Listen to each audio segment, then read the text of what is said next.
everyone, welcome to my page, Everything is Healing. This is my second video of the channel, and yeah, as I said, I'm going to talk about a little bit more about neurosarcoid and what actually happened to me, so the symptoms I faced and how I was diagnosed. As I was planning this, I realised that there was so much to say and the video was going to be too long. I'm trying to keep these kind of like short and to the point really. So what I'm actually going to do is do this in two parts. So the first part is going to be mainly about neurosarcoidosis, what causes it, some statistics, the symptoms, and the second half of the video, which I'll do another day, will just be about my specific story, the symptoms I faced, and how I was diagnosed. So yeah, this one's going to be very informative with quite a lot of information, but I'm going to put some links at the bottom, so if you want to follow I'm reading. And I've also got my book here, so that I can remember what I need to say properly. But yeah, here we go. Neurosarcoidosis is a form of sarcoidosis. Sarcoidosis is a rare... So, neurosarcoidosis is a form of sarcoidosis. Sarcoidosis is a rare condition that causes small patches of red and swollen tissues called granuloma. It usually affects the lungs and the skin, but it can develop in any organ in the body. And very rarely does it affect the brain, which is what neurosarcoidosis is. So there are some well-known people that I put here who have had the condition, who have the condition. So we've got Tisha Campbell-Martin, you know her as Jay from Wife and Kids. She's had sarcoidosis for all her life, but she's still been a very successful actress. Another successful actress is Emilia Fox.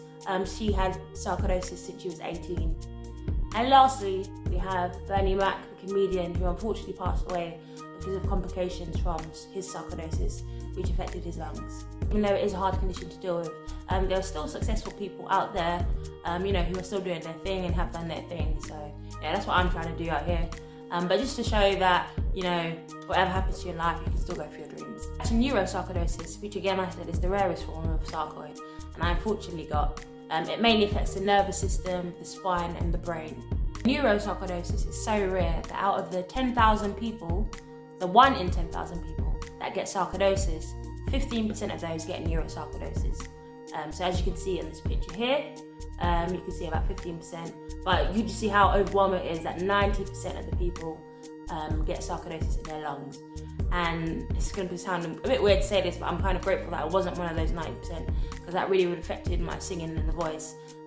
While the condition has affected it still, it would have been a lot worse if it was in my lungs. More statistics, neurosarcoidosis usually develops within the age of 20 to 40 years, and it tends to affect Scandinavian women and black women the most, which I thought was very interesting to those two different groups specifically. But yeah, there's some studies that I put at the bottom which you can read about it, and you get more information there. I'm going to talk about the symptoms.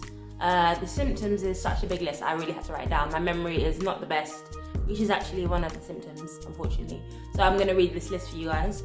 So some general symptoms are Bell's palsy, so that's weakness in the face, double vision, hearing loss, headaches, speech problems, irritability, memory loss, changes in mood, dementia, hallucinations, seizures, fatigue, excessive thirst.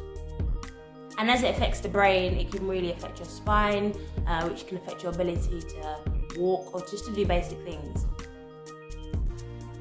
Also, some of the symptoms are very similar to other conditions. It's very easy to get misdiagnosed. So some of those other conditions are lupus, certain tumours that you could get, trigeminal neuralgia, and I'm going to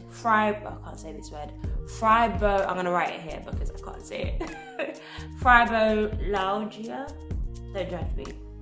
But yeah, so for example, for mine, it took me over a year to be diagnosed because they just wasn't sure what it was. Again, I'm going to talk about that on my next video. How is the condition diagnosed? Well, there are loads of procedures that they do to try and diagnose you so they get the right condition. So things such as CT scans, MRI scans, X-rays, a lumbar puncture, blood tests, and also there's a reflex test. I've had that so many times. So it'll be something like put your hand up and they'll try and drop it, or the tap of the knee when it flicks out, and that's just to see how your brain is connecting with what your body wants to do. For diagnosis, they might suggest, or you might want to do a brain biopsy. This is probably one of the most intense procedures because it obviously involves opening up your brain so that the doctors can get a look of what's going inside and analyse it. That was one of the options that I didn't go for, because they also have, you know, potential side effects, such as it could trigger strokes or things could go wrong. But generally, you know, they don't. Obviously, the doctors know what they're doing, but for me, it was just a risk that I didn't want to take. But I'll talk about what I did do, as I said, in the next video. I had to move this camera around because it keeps slipping, so it's probably got a bit wonky. My apologies, but second video, I'm gonna improve as I go along. Anyway, yeah, so here is actually a brain scan of someone with neurosarcoidosis. As you can see, there's little white bits on the brain. Those are they're called granulomas, which are the inflammation. So there was a time where my head was had a lot of those white things from the scans. So those are the things that affect, you know, your brain function, that will affect your memory and cause pain and stress responses and so on. So the whole idea with treatments and so on is to reduce those inflammations that you can find in your brain. You can also see them in your spine as well. That's what stops some people walking. Luckily, I did have that for a while, but it cleared up, and it was mainly in my head, but then that cleared up as well. This is where this video is from. The disaster, we're still here together after. Better count your blessings. Show this year, can't wait till it gets here. My first song was shot. Again, let me not get into my story too fast. This is just the general stuff and the process that people with neurosarcoidosis go through. What causes neurosarcoidosis? No one really knows what causes it. It could be your environment or genetics. For me, I know it hasn't been genetics because no one in my family has it. And up until this started, I was always well, so it wasn't something I had when I was young.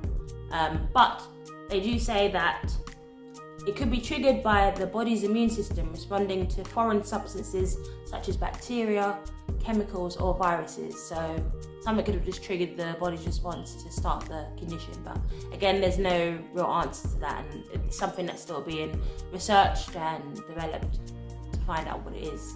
Finally, unfortunately, there is no cure for neurosarcoidosis. However, there are loads of treatments and medications and some, you know, lifestyle changes that I've adapted to deal with it, and which is out there, such as diet or sleep and exercise.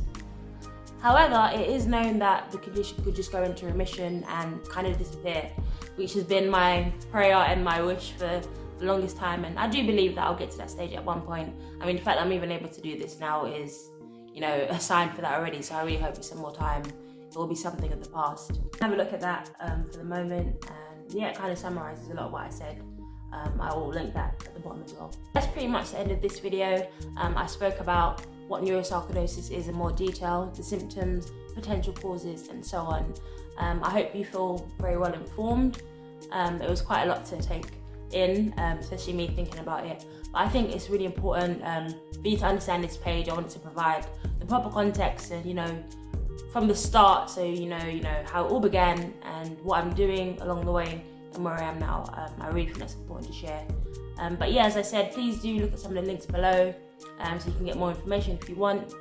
And finally, thank you again if you made it this far and watched the video. I really appreciate you guys being here. Don't forget to like, comment, subscribe, put the notification bell as well so you can get the next video. And the next video will be about me really talking about the symptoms I faced, how it started, and how I was diagnosed, which is, the more I think about it, it's kind of a bit of a crazy journey, so I really wanted to do it on a video by itself so I can go in a bit more detail. So yeah, I hope you'll be able to stay tuned for that one. I don't know where you're watching this from, whether it's morning or evening, but I hope you enjoy the rest of the day. Thank you again, and just remember that everything is fine, everything will be okay, and everything is healing. Bye.